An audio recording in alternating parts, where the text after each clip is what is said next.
اسلام کی اشاعت و تبلیغ، قریش کا ظلم و ستم، ہجرت حبشہ، سیدنا عمر رضی اللہ عنہ اور سیدنا حمزہ رضی اللہ عنہ کا قبول اسلام، شیب ابی طالب، سفر طائف اور عام الحزن۔ لیجئے سماعت فرمائیے پیشکش محمد طارق شاہد۔ انہی واقعات پر سورہ علق کی آیات 6 تا 19 نازل ہوئیں، اور اسی سورت کی پہلی 5 آیات نازل ہونے کے بعد سب سے پہلے اسلام کا اظہار نبی کریم صلی اللہ علیہ وسلم نے نماز ہی سے کیا تھا، اور کفار سے آپ کی مٹ بھیڑ کا آغاز بھی حرم میں آپ کے نماز پڑھنے سے ہوا تھا۔ آیات یہ ہیں: ہرگز نہیں، انسان سرکشی کرتا ہے اس بنا پر کہ وہ اپنے آپ کو بے نیاز دیکھتا ہے، حالانکہ پلٹنا یقیناً تیرے رب ہی کی طرف ہے۔ تم نے اس شخص کو دیکھا جو ایک بندے کو منع کرتا ہے جبکہ وہ نماز پڑھتا ہو، تمہارا کیا خیال ہے اگر وہ بندہ راہ راست پر ہو یا تقوی کی تلقین کرتا ہو؟ تمہارا کیا خیال ہے اگر یہ منع کرنے والا شخص حق کو جھٹلاتا اور منہ موڑتا ہو؟ کیا وہ نہیں جانتا کہ اللہ دیکھ رہا ہے؟ ہرگز نہیں، اگر وہ باز نہ آیا تو ہم اس کی پیشانی کے بال پکڑ کر کھینچیں گے، اس پیشانی کو جو جھوٹی اور خطا کار ہے۔ وہ بلا لے اپنے حامیوں کی ٹولی کو، ہم بھی عذاب کے فرشتوں کو بلا لیں گے۔ ہرگز نہیں، اس کی بات نہ مانو اور سجدہ کرو اور اپنے رب کا قرب حاصل کرو۔ آپ کے چچا ابو لہب کو آپ سے اس حد تک کدورت اور عداوت ہو گئی تھی کہ ہر جگہ آپ کے پیچھے پیچھے جاتا، اور جب بھی آپ کسی سے مخاطب ہوتے تو شور مچا دیتا، غلط ملت باتیں کر کے اس شخص کو بات سننے سے روک دیتا۔ دراصل نبی صلی اللہ علیہ وسلم کے بارے میں ابو لہب کا موقف شروع سے یہی تھا، جبکہ قریش نے اس وقت اس طرح کی بات سوچی بھی نہیں تھی۔ حج کے دنوں میں بھی ابو لہب نبی کریم صلی اللہ علیہ وسلم کو جھٹلانے کے لیے بازاروں اور اجتماعات میں آپ کے پیچھے لگا رہتا تھا۔ طارق بن عبداللہ محاربی کی روایت سے معلوم ہوتا ہے کہ یہ شخص صرف زبان سے جھٹلانے ہی پر اکتفا نہیں کرتا تھا بلکہ پتھر بھی مارتا تھا۔ ان پتھروں سے آپ کی ایڑیاں خون آلود ہو جاتی تھیں۔ بعثت سے پہلے ابو لہب نے اپنے 2 بیٹوں عتبہ اور عتیبہ کی شادی رسول اللہ صلی اللہ علیہ وسلم کی 2 صاحبزادیوں سیدہ رقیہ اور سیدہ ام کلثوم رضی اللہ عنہما سے کی تھی۔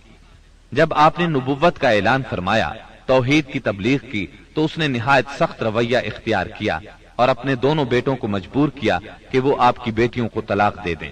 چنانچہ ان دونوں نے طلاق دے دی۔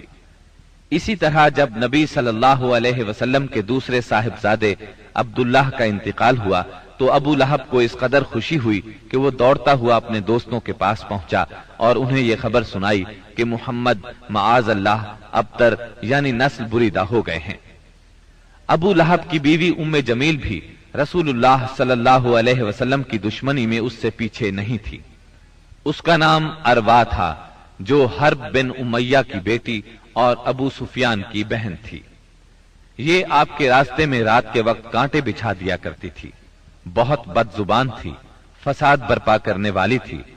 قرآن میں اسے حمالۃ الحطب یعنی لکڑی ڈھونے والی کا لقب دیا گیا ہے۔ جب اسے معلوم ہوا کہ اس کی اور اس کے شوہر کی مذمت میں قرآن نازل ہوا ہے تو وہ رسول اللہ صلی اللہ علیہ وسلم کو تلاش کرتی ہوئی آئی۔ آپ خانہ کعبہ کے پاس مسجد حرام میں تشریف فرما تھے۔ سیدنا ابو بکر صدیق رضی اللہ عنہ بھی ساتھ تھے۔ اس کی مٹھی میں پتھر تھے۔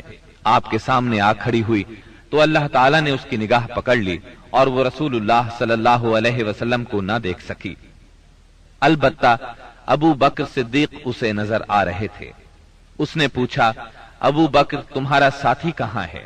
مجھے معلوم ہوا ہے کہ وہ میری حجب کرتا ہے۔ اللہ کی قسم اگر میں اس تک پہنچ گئی تو یہ پتھر اس کے منہ پر ماروں گی۔ دیکھو اللہ کی قسم میں بھی شاعرہ ہوں۔ یہ کہہ کر اس نے شعر پڑھا، مزمما عصینا وامرہ ابینا ودینہ قلینا۔ ہم نے مزمم کی نافرمانی کی، اس کے امر کو تسلیم نہ کیا اور اس کے دین کو نفرت اور حقارت سے چھوڑ دیا۔ اس کے بعد وہ واپس چلی گئی۔ سیدنا ابو بکر صدیق رضی اللہ عنہ نے عرض کیا، اے اللہ کے رسول، کیا اس نے آپ کو دیکھا نہیں؟ آپ نے فرمایا، نہیں، اس نے مجھے نہیں دیکھا، اللہ نے اس کی نگاہ پکڑ لی تھی۔ بہرحال نبی صلی اللہ علیہ وسلم اپنی تبلیغ میں لگے رہے، مجمعوں اور محفلوں میں پہنچ کر اسلام کا پیغام دیتے رہے۔ آپ کتاب اللہ کی آیات پڑھتے اور سابقہ رسولوں نے جو پیغام دیا تھا وہی پیغام لوگوں کو سناتے۔ آپ فرماتے، اے میری قوم کے لوگوں، اللہ کی عبادت کرو، اس کے سوا تمہارا کوئی معبود نہیں۔ اس کے ساتھ ہی آپ نے لوگوں کے سامنے کھلم کھلا اللہ کی عبادت شروع کر دی۔ چنانچہ آپ دن دہاڑے سارے لوگوں کے سامنے کعبہ کے صحن میں نماز پڑھتے۔ آپ کی تبلیغ آہستہ آہستہ کامیاب ہوتی چلی گئی۔ قریش اس پوری صورتحال کو تشویش کی نظر سے دیکھ رہے تھے۔ ابھی تھوڑا عرصہ گزرا تھا کہ حج کا موسم آ گیا۔ کفار حاجیوں کے سلسلے میں پریشان ہو گئے۔ چنانچہ ان کی ایک جماعت ولید بن مغیرہ کے پاس آئی۔ یہ ان میں عمر رسیدہ اور مرتبے والا آدمی تھا۔ اس نے کہا، دیکھو، حج کا موسم آ گیا ہے، اب ہر طرف سے لوگ تمہارے پاس آئیں گے اور وہ ان صاحب کا معاملہ سن ہی چکے ہیں، لہٰذا کوئی ایک رائے طے کر لو اور مختلف باتیں نہ کہنا، ورنہ ایک دوسرے کو جھٹلا بیٹھو گے۔ لوگوں نے کہا، تب پھر آپ ہی بتائیں ہمیں کیا کرنا چاہیے، کیا کہنا چاہیے؟ اس نے کہا، نہیں، بلکہ تم کہو، میں سنوں گا۔ لوگوں نے کہا، اچھا، تو ہم ان سے کہیں گے یہ کاہن ہے۔ یہ سن کر ولید بن مغیرہ نے جواب دیا، وہ کاہن نہیں ہے، ہم نے کاہنوں کو دیکھا ہے، اس میں نہ ان جیسی گنگناہٹ ہے نہ تک بندی۔ تب ان لوگوں نے کہا، ہم کہیں گے وہ پاگل ہے۔ ولید بن مغیرہ نے جواب دیا، وہ پاگل بھی نہیں ہے، ہم لوگ پاگل پن کو بھی پہچانتے ہیں، اس میں نہ پاگلوں کسی گھٹن ہے، نہ الٹی سیدھی حرکتیں، نہ بہکی بہکی باتیں۔ لوگوں نے کہا، تب پھر ہم کہیں گے وہ شاعر ہے۔ ولید بن مغیرہ بولا، وہ شاعر بھی نہیں ہے، ہمیں شعر و شاعری کی تمام قسمیں معلوم ہیں، وہ شاعر نہیں ہے۔ وہ بولے، اچھا، تو ہم کہیں گے وہ جادوگر ہے۔ ولید بن مغیرہ نے کہا، وہ جادوگر بھی نہیں ہے، ہم نے جادو اور جادوگر سب دیکھے ہیں، اس میں ان جیسی جھاڑ پھونک ہے نہ گرہ بندی۔ انہوں نے کہا، تب پھر آخر ہم ان سے کیا کہیں، کیا بتائیں، یہ کون ہے، کیا ہے؟ اس نے جواب میں کہا، اللہ کی قسم، اس کی بات میں مٹھاس ہے، تازگی ہے، اس کی جڑ پائیدار اور شاخ پھلدار ہے، تم جو بھی کہو گے واضح ہو جائے گا کہ تم نے جھوٹ کہا ہے۔ ویسے زیادہ مناسب یہی ہے کہ تم کہہ دو وہ جادوگر ہے اور اس کی باتوں میں جادو ہے، وہ اس کے ذریعے سے باپ بیٹے میں، بھائی بھائی میں، میاں بیوی میں، آدمی اور اس کے خاندان میں لڑائی کروا دیتا ہے، پھوٹ ڈلوا دیتا ہے۔ چنانچہ یہ بات طے کر کے وہ لوگ وہاں سے اٹھے۔ اب انہوں نے حج کے لیے آنے والوں کی راہوں میں بیٹھنا شروع کیا۔ اب جو بھی ان کے پاس سے گزرتا اسے آپ کے بارے میں بتاتے، انہیں ڈراتے اور کہتے کہ تم لوگ اس شخص کے جال میں نہ آ جانا۔ نتیجہ یہ ہوا کہ لوگوں نے آپ کو دیکھنے اور آپ کی باتیں سننے سے پہلے ہی بچ کر رہنے کی ٹھان لی۔ اس کے بعد جب حج کے دن آ گئے تب نبی اکرم صلی اللہ علیہ وسلم نے حاجیوں کے مجمعوں میں اور ان کے ڈیروں پر جانا شروع کر دیا، جا کر انہیں اسلام کی طرف بلانا شروع کیا۔ آپ فرماتے، لوگو، لا الہ الا اللہ کہو، کامیاب ہو جاؤ گے۔ ادھر ابو لہب کا یہ حال تھا کہ وہ آپ کے پیچھے پیچھے لگا رہتا، آپ کو جھٹلاتا جاتا، تکلیف بھی پہنچاتا۔ اس طرح جب اس حج سے حاجی واپس لوٹے تو پورے عرب میں نبی صلی اللہ علیہ وسلم کا چرچا ہو گیا۔ قرآن مجید کی سورہ المدثر کی آیات 11 تا 26 میں اس واقعے کی طرف نشاندہی کی گئی ہے۔ چھوڑ دو مجھے اور اس شخص کو جسے میں نے اکیلا پیدا کیا، بہت سا مال اسے دیا، اس کے ساتھ ساتھ حاضر رہنے والے بیٹے دیے اور اس کے لیے ریاست کی راہ ہموار کی۔ پھر وہ طمع رکھتا ہے کہ میں اسے اور زیادہ دوں گا، ہرگز نہیں، وہ ہماری آیات سے عناد رکھتا ہے، میں تو اسے بہت جلد ایک کٹھن چڑھائی چڑھاؤں گا۔ اس نے سوچا اور کچھ بات بنانے کی کوشش کی تو رب کی مار اس پر۔ اس نے کیسی بات بنانے کی کوشش کی؟ ہاں، رب کی مار اس پر۔ اس نے کیسی بات بنانے کی کوشش کی؟ پھر لوگوں کی طرف دیکھا، پھر پیشانی سکیڑی اور منہ بنایا، پھر پلٹا اور تکبر میں پڑ گیا۔